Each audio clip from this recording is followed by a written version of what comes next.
With me is Mike Davis, former clerk to Justice Neil Gorsuch, founder of the fantastic Article 3 Project. Along with me is Mary Catherine Ham, Fox News contributor and fabulous Outkick host. I watch your stuff online. It's so fabulous. Thank you, sir.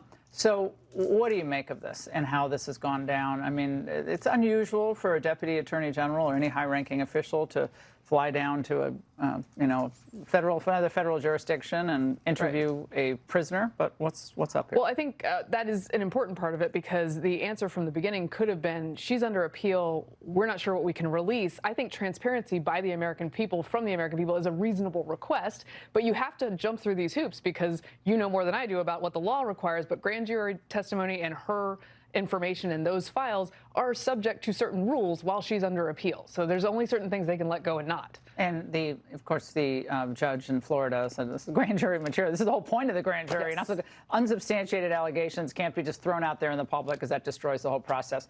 What are your thoughts on how this is going down? Well, it shows that with Todd Blanche, the #2 at the Justice Department, personally interviewing here, that there's obviously not a cover-up. If there were any evidence that tied to anyone in the Trump administration, you don't think that Joe Biden's administration, where they made up crimes against Trump for 4 years, you don't think that they would have put out that evidence before the election? Well, the left is saying, and Democrats, and some MAGA types are saying, well, but we're not going to know what he said, and they're going to give her some deal, and then so they're playing it out that way. So they're going to say, well, this isn't good enough, because behind closed doors, and they can kind of massage what really was said in a way that helps protect Trump.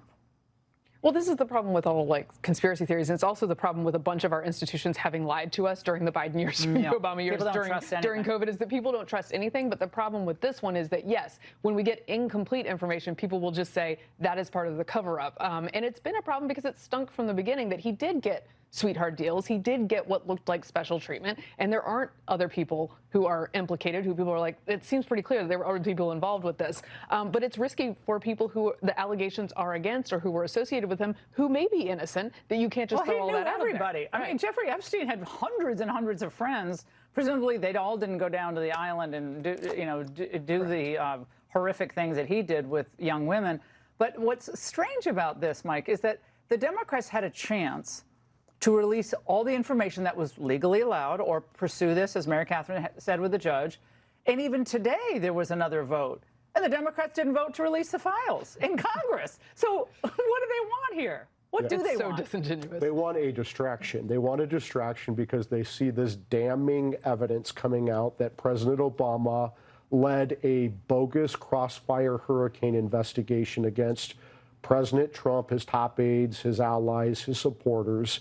It is an ongoing criminal conspiracy. They have the smoking gun evidence showing that President Obama led this, and this is a major distraction right now. But the point on this, Mary Catherine, is they're saying this is old news. This Obama stuff this is what they always do. Yes, that's what Jordan just said on the show. He said, they lie. The press amplifies the lie. Big tech puts it out there, and it's all over the place, a worldwide lie. Then the truth comes out, and they say, oh, that's old news. How many times have they done this? All the time you guys have been in D.C. Like COVID especially, COVID, Biden being incapacitated. It's like, I don't think we need to deal with old stuff. No, we need to deal with old stuff. And this was a story that was fabricated from the very beginning, from all angles, and it became this incestuous, ridiculous media government conspiracy to get this fake Russia story into the mainstream of America, into the bloodstream of everyone's consciousness.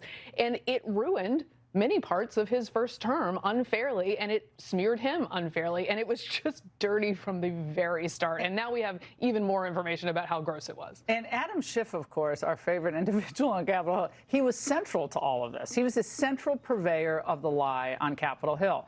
But now he's selling another sequel to the lie. Watch. In May, Pam Bondi informed Trump that his name is included in those files. Bondi knew, Patel knew, but in July, as recently as just a week or two ago, Trump denied being informed that his name was in those files, even though we have now learned Bondi told him. We need to bring Bondi and Patel into the Judiciary Committee to testify about this now. Oh, that close-up is really dramatic, Mike. I think you should back that camera off a little bit. Let's back it up to Hoboken. Remember that scene in Tootsie? So what of that? That it's Pam The Attorney General told the president that your name is in this, which is not surprising. I don't think any of that. He was someone who knew Jeff Epstein, as hundreds of others did. So Adam Schiff, the guy who got a pardon, is now accusing other people of misconduct. And remember this, did Merrick Garland participate in this cover-up for President Trump for 4 years when they brought charges for non-crimes against President Trump for 4 years? Somehow President Trump is involved with Jeffrey Epstein. Didn't President Trump toss Jeffrey Epstein out of Mar-a-Lago 15 years ago because President Trump saw that Jeffrey Epstein was a creep? I think that's the evidence that And what about Schiff himself being part of the cover-up? Because Schiff, if you'll remember, claimed to have all access to all intel when it came to Russiagate. And he would swear to you on TV up and down that he knew what the smoking gun was. That, of course, ended up not being true. But if he's really the intel maven, you're telling me now as senator he doesn't have access to that information anymore and he was part of, like, what's going on here? It's so disingenuous. What is the Democrats' end game here? I'm trying to figure it out because it seems like they've just given up on trying to make Americans' lives better. I mean, there's no way they're going to raise your standard of living or bring more jobs to the United States. They had their chance and they didn't do it. So what is this? This is Trump will be gone in 4 years, and then they just keep doing the same thing to Vance or Rubio, whoever the nominee is. I mean, we saw this. This is not our parents' or grandparents' Democrat Party. These aren't liberals who love America. Today's Democrats are Marxist, and they are subversive.